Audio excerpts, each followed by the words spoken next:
బుచ్చమ్మది ఆత్మహత్య కాదు, రేవంత్ సర్కార్ హత్య అన్నారు మల్కాజ్గిరి ఎంపీ ఈటెల రాజేందర్. కూకట్పల్లి యాదవ్ బస్తీలో హైదరాబాద్తో ఉరివేసుకుని ఆత్మహత్యకు పాల్పడిన బుచ్చమ్మ మృతదేహానికి ఈటెల నివాళులర్పించారు.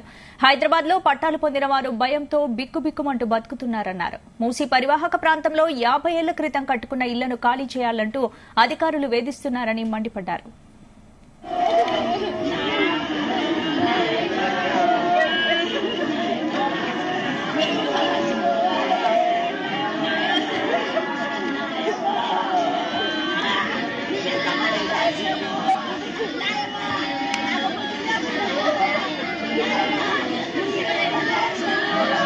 हो जाओ भैया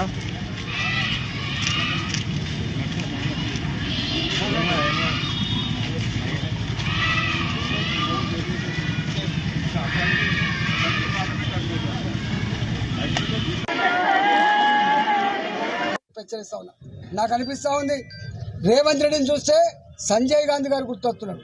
ఢిల్లీలో టర్క్మెన్ గేట్ కాడ వేలాది మంది పేదల ఇళ్లను కూల్చేసి ఆనాడు సంజయ్ గాంధీ గారు ఇలా మారుతి కంపెనీకి ఆ భూములు కట్టబెట్టిండు. ఇవాళ మాకు అనిపిస్తూ ఉంది ఇలా వేలాది మంది పేదల ఇళ్ళు కూల్చివేసి పెద్దలకు కట్టబెట్టే ప్రయత్నం రేవంత్ రెడ్డి గారు చేస్తున్నట్టు కనబడతా ఉంది.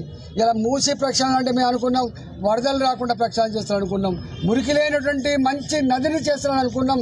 కానీ 50 ఏళ్ల క్రితం కట్టుకున్న కాలనీలకు కూడా ఆ రివర్ బెడ్ అని చెప్పి ఇవాళ ఇండికేట్ చేసే పరిస్థితి వస్తుందంటే ఇవాళ ఖచ్చితంగా రేవంత్ రెడ్డి సర్కారు ప్రజలకిచ్చిన హామీలను పరిష్కరించే దమ్ము లేక ఇవాళ డైవర్ట్ చేసే ఉద్దేశంతో వేల కోట్ల రూపాయలు సంపాదించిన ఉద్దేశంతో ఇవాళ ఇట్లాంటి దుర్మార్గాన్ని కొడుకడుతుంది.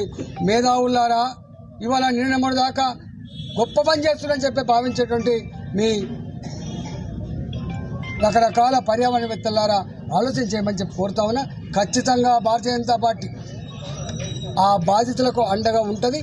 ఇలా ఈ ప్రభుత్వం మీద యుద్ధం ప్రకటిస్తామని చెప్పి సందర్భంగా తెలియజేస్తున్నా. ప్రజలారా మీరు భయపడకండి, మేము వెంట మేము ఉన్నామని చెప్పి సందర్భంగా తెలియజేస్తా ఉన్నా. మరొకసారి బుచ్చమ్మది ఆత్మహత్య అని చెప్పి చిత్రీకరించే ప్రయత్నం చేస్తున్నారు. కానీ బుచ్చమ్మ